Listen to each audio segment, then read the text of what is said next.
Senator Rubio. Thank you, Mr. Chairman. Senator Kerry, congratulations on your nomination. You've been nominated at an interesting time in American foreign policy. We're having this debate in this country. You're well aware of it because we've had it on this committee between, on the one hand, we can't solve every problem in the world. We never have been able to do that, but we certainly can't do it now. We can't afford it. No single nation can. On the other hand, America is indispensable to foreign policy. The world is a dangerous place when America is not leading. And in fact, the fundamental issues that confront the world today require coalitions of nations to confront it. And the only nation on earth that can form these coalitions and lead them is us. It's not the United Nations. It's not the Organization of American States or any of these other multilateral organizations. It's the United States of America that can help form these coalitions to confront global challenges and help to lead them. And so the central issue of foreign policy today is this balance between making sure that we're not trying to do more than we can and ensuring that we're not doing less than we should. And where that really comes to play, for example, is this debate on foreign aid, where on the one hand, I think there's been this perception created in this country that foreign aid is 20% of our budget, when in fact it's a very small percentage. On the other hand, our foreign aid has to make sense. And you touched upon it a moment ago about foreign aid going to countries that are corruptly using it, and so we got to make sure that our foreign aid is furthering our national interests. So what I hope you would help me with, because in your testimony you alluded to President Obama's vision for the world, and in the 2 years I've been here, I've struggled to fully understand what that vision is. If you go through the different countries, Russia's been mentioned. The situation there has deteriorated as Russia and its leadership have made the decision that they want to recapture some of the Cold War stature that they had, and the best way to do that is to be confrontational with us. We had a hearing yesterday on Libya. What we didn't get a chance to talk about is how U.S. policy towards Libya in the Gaddafi conflict created many of the conditions that led to the attack on the consulate. A weak government, the forming of these militias, is all the product of an extended, protracted conflict where the U.S., once it made its decision to get involved, and we can debate whether we should have gotten involved or not, but once it made their decision to get involved, got involved in the early stages and then turned the rest of it over to our allies who simply didn't have the capability to bring that conflict to a quick conclusion, and as a result created the weak government in the situation that we face there. We've repeated that in Syria, where again we can debate whether it was in our national interest or not to get involved. As Iran's best friend, as the Grand Central Station for terrorists all over the world, I think it was in our national interest to help an opposition form and organize itself. We've been so disorganized in our involvement in Syria that now we're at a point where the opposition in Syria, when they win, and they will win, are just as angry at us as they once were at Russia and China and the other nations, and Iran and other nations that stood with Assad. We go to Latin America, where on the one hand, in 2009, the administration condemned what happened in Honduras, which is debatable, whether that was a coup or not. On the other hand, they stole an election in Nicaragua. I had to hold up a nomination here just to get a strongly worded statement out of the administration. We move over to the Middle East, where Israel, quite frankly, has been concerned, whether they admit it publicly or not, that for the early years of the administration, they were more focused on the Palestinian question as the biggest issue in the Middle East, when in fact the biggest issue in the Middle East is that Iran wants a nuclear weapon so they can attack Israel and potentially other nations. As we talked about Iran, in 2009, the people of Iran took to the streets in defense of the principles that we say we stand for, and the President of the United States says we're not going to interfere in their sovereignty. That totally demoralized the opposition. North Korea today announced that they're developing a weapon that can reach the United States of America. And lest anybody accuse me of being overly partisan here, I think the Bush administration was wrong to remove North Korea from the list of state sponsors of terrorism, and I hope we'll reverse that. And finally, China and the territorial conflicts that are going on in Southeast Asia and throughout the region. China's being increasingly aggressive about their territorial claims, and their neighbors are looking to the United States and U.S. leadership as a counterbalance. We talk about, and I think, I congratulate the President for talking about pivoting to Asia, but if this sequester goes through, what are we going to pivot with? And so these are the fundamental issues that we face, and I guess my question to you is, as you sit with the President and as part of his cabinet help him form a vision for the world and for the U.S.'s role in the world over the next few years, what advice are you going to give him in terms of what the U.S.'s role should be and what how that should be reflected in our foreign policy? Well, Senator, that's obviously a very broad and comprehensive question, and I appreciate... You have 2 minutes to answer it. Well, I mean, I could say to you, look, let's sit down and talk about it, and we'll get together and go through it. But let me just give you, I want to do that, but let me say a few things to you about this.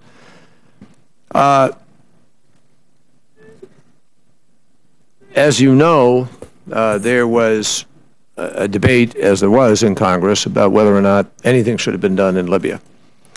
And the president moved, and the president decided that he was going to become engaged through NATO in ways that met our interests, I think, at the time, and got the job done. I thought it was smart. I thought the way he approached that was, in fact, very effective. And the results, obviously, were exactly what we wanted to achieve. We could tell that if we did this, then, and Senator McCain, you were deeply involved in that, we recommended no-fly, we pushed for certain things, and those things were put into place.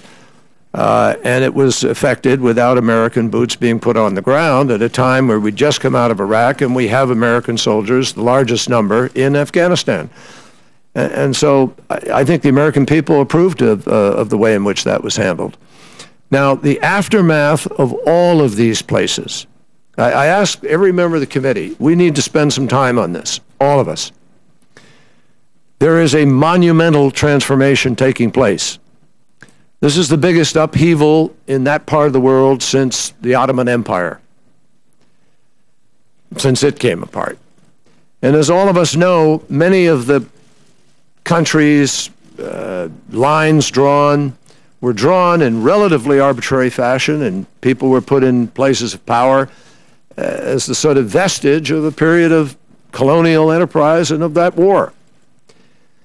It is a highly sectarian, divided, tribal part of the world. And I'm not sure that every policy has always been as sensitive or thoughtful about that as it perhaps ought to be. Because I know my time is up, I just want to clarify on my statement about Libya. I was not suggesting that the U.S. should have invaded or put soldiers on the ground. We did certain things in the first 48 to 72 hours of that conflict. Had we extended that for a couple of weeks, that conflict would have ended a lot sooner. And I think in hindsight, a shorter conflict there would have certainly led to a government that would have been stronger and less instability than what exists. Well, Senator, it might have, honestly, it might have or it might not have. There's no way, you know, Gaddafi had patched together a remarkable sort of, mixture of various tribes. And he'd cut deals over time with all those tribes. And those tribes had created their sort of tiers of power structure, which was the reason that you had a revolution. And the revolution sought to, give more people more opportunity and change. It's going to take time. It took us a while. We went from Articles of Confederation to a Constitution. And finally, through the Constitution, we went through a lot of upheaval, including a civil war, because of the things that were written into the Constitution before they were written out. So we need to be sort of thoughtful about the history and the culture and the nature of the places that we're dealing with. And you can't just take an American concept and plunk it down, or a Western concept and plunk it down and say, this is going to work. So all I'm advocating for is to be thoughtful about this. I think there is a struggle that is going to go on while we are here, while I'm Secretary and you are Senators. There is a struggle going on for the minds of people in many parts of the world. I believe we can do a better job, frankly, of galvanizing people around the values and ideas that we have organized ourselves around. But we have to do it, I think, in a lot of different ways. And one of the things, and I don't have all the answers to this as I sit here today, but there's a new media, there's a new, there are alternative means of communication bringing people together. There are other avenues. I'll give you one. Prince Ghazi of Jordan and King Abdullah of Saudi Arabia have been engaged in an interfaith initiative. I was privileged to speak at a meeting of an offshoot of it at Yale University a couple of years ago, where there were 68 mullahs, imams, grand mufti, ayatollahs who came, and there were 68 evangelicals who were there. And this meeting, sought to try to find some of the commonality of the Abrahamic faiths, which is there. I think those are the kinds of things that we need to explore so that, as I said in my opening, we cannot afford a diplomacy that is defined by troops or drones or confrontation. We have to find a diplomacy that achieves understanding, rapprochement, whatever you want to call it, through other kinds of fora and initiatives. Now, specifically, and we're all going to have to face this,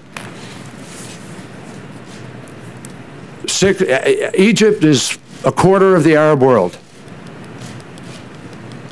It is critical to everything that we aspire to see happen in the Middle East. Peace with Israel, protection of the Sinai, security, the development of that part of the world with respect to an economy that is open and embrace and competitive and based on rule of law and rules of the road. How are we going to do that when you have 60% of the population of the region is almost under 30? 50% is under the age of 21 and 40% is under the age of 18. And it's growing. And if they don't find jobs, if they don't get educated, and if we don't do something, all of us in the developed world, and I'm including China, who, in the near developed at least, and I would say developed, Russia, South Korea, Brazil, Mexico, those developed countries that have the capacity are going to have to come together and think about this because everybody is affected. And I think that's a challenge for all of us.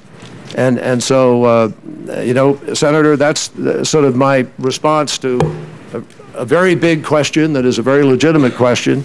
And we ought to really sit down, as we will, I know, and work through this in the days ahead.